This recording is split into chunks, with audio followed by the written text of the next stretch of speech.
Track 65. Good afternoon, everyone.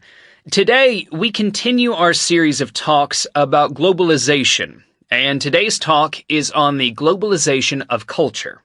This is quite a complex topic, as there are lots of different ways in which we can look at culture.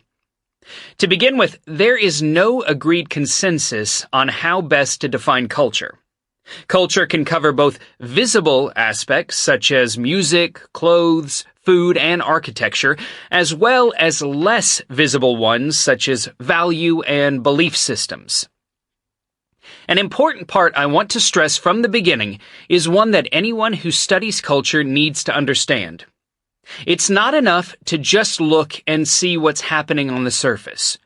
You need to look beneath the surface to understand the meanings that people assign to cultural phenomena. Let me give you an example. The American film Titanic proved hugely popular in China when it was released in 1998. When this was studied in detail by sociologists, it was found that it had nothing to do with the popularity of American culture. The film was understood by the Chinese purely in terms of their own historical circumstances. So, the whole idea of cultural globalization needs to be looked at beyond the superficial level. Okay, let's move on to discuss some different views on the globalization of culture. For some, it's seen to be a very negative thing indeed. Many critics see it as an extension of global capitalism. They see capitalism attempting to extend its influence to all corners of the globe through advertising and marketing, creating needs people didn't know they had in order to sell their products and services. One of the main criticisms of this economic approach is that it has led to corporations trying to find uniform answers to the needs of everybody, a kind of one-size-fits-all approach to products and services they produce. In other words, this approach does not consider or cater to the different personalities that different cultures have, and therefore either ignores or is detrimental to their individual needs. Some even see this process as a form of corporate imperialism, comparable perhaps to the colonization of the New World by European powers in the 15th to 19th centuries. This can lead to a form of cultural extinction. Long-held customs and traditions slowly disappear or die out.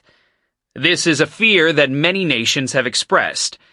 In 1999, for example, a survey in France found that 60% of people in that country felt that globalization was the greatest threat to the French cultural way of life. Many people, however, view globalization in a much more positive light.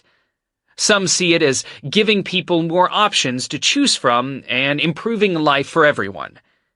For example, we can get the benefits of Japanese technology, Italian food, British music, American films, and Swedish interior design wherever we live in the world. The fact that a Chinese family eats out at an American burger restaurant once a month doesn't alter the fact that on the other 30 days, they make and eat their traditional food at home. Although Japanese businessmen dress in British suits, they still do business in a very different way from their Western counterparts. In this view of cultural globalization, people are viewed as world citizens who knowingly choose from a menu of options when it comes to music, food, clothes, and so on. In other words, we have much more variety to suit our individual needs thanks to such influences. It should also be remembered, though, that when it comes to the more deeply rooted aspects of culture, these are less susceptible to change. We can change the music we listen to, but our deeper, profound beliefs about society cannot be altered so readily. To add another point to the discussion, I believe that the internet and other media that have led to a so-called global culture can actually work to the advantage of national and regional cultural groups. The internet helps spread information about these cultures and contributes towards preserving not only their customs, but also their languages.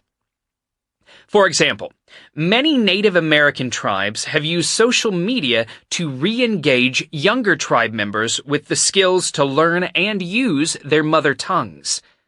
In concluding my talk this afternoon, I would like to emphasize the part that education can play in this discussion of the globalization of culture.